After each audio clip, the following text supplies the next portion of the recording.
9 mois après sa création par le chef de l'État, le programme de désarmement, démobilisation, relèvement communautaire et stabilisation tient déjà une stratégie nationale pour sa mise en œuvre. Minutieusement et consciencieusement conçue, cette stratégie a été présentée et validée par le membre du comité de pilotage sous la conduite de son président et chef de l'État, Félix-Antoine Tshisekedi Tshilombo, qui a sollicité en ouverture de session un moment de silence en mémoire de casques bleus tombés dans une embuscade dans l'est du pays. Cette nouvelle vision qui s'installe avec des missions précises pour faire face aux défis actuels de sécurité devenus régionales vient résoudre les insuffisances de l'ancienne formule de DDR avec un but précis. Soucieux de pouvoir garantir l'appropriation du programme par les communautés sur le terrain et dans le but d'en assurer sa réussite, la stratégie nationale fait de la décentralisation, la responsabilisation, la transparence et la redevabilité les principes sacro-saints de son mode de gestion.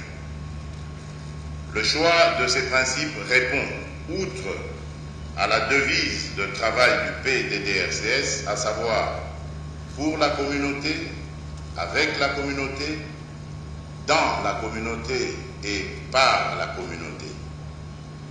Le coordonnateur du DDRCS, comme tous les acteurs et partenaires de ce programme qui ont pris la parole pendant la réunion, ont salué la validation de cette stratégie qui va contribuer à la consolidation de la paix, à la réconciliation nationale, à la reconstruction socio-économique ainsi qu'à la stabilité du pays. Par votre souscription à ce programme, pour l'intérêt général, vous venez de contribuer à sauver des vies et à faire renaître un espoir. Je demeure convaincu que vos engagements respectifs ne sont pas de vains mots, mais qu'ils se traduiront très rapidement en actes afin d'assurer un appui et un accompagnement effectif. Ce nouveau programme de DDRCS innove sur plusieurs points comme par exemple l'intégration de la dimension communautaire et l'utilisation de la justice transitionnelle comme outil de réconciliation et de réparation. Tous ces groupes armés sont liés à un conflit, à une communauté. Et c'est ça la particularité de ce programme. Là, on s'attaque aux véritables causes à partir de la tribu. Pourquoi cette tribu a pris les armes? Et il y a tout un tas de revendications.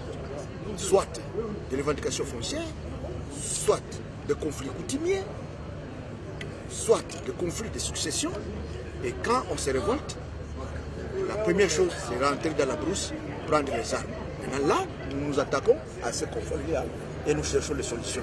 Pas d'amnistie ni cahier de charge, respect des droits humains, lutte contre les stigmas socioculturels ou encore soumission aux valeurs éthiques sont là quelques principes directeurs qui vont caractériser ce programme qui devra donner des résultats significatifs au profit des populations de l'Est longtemps meurtries.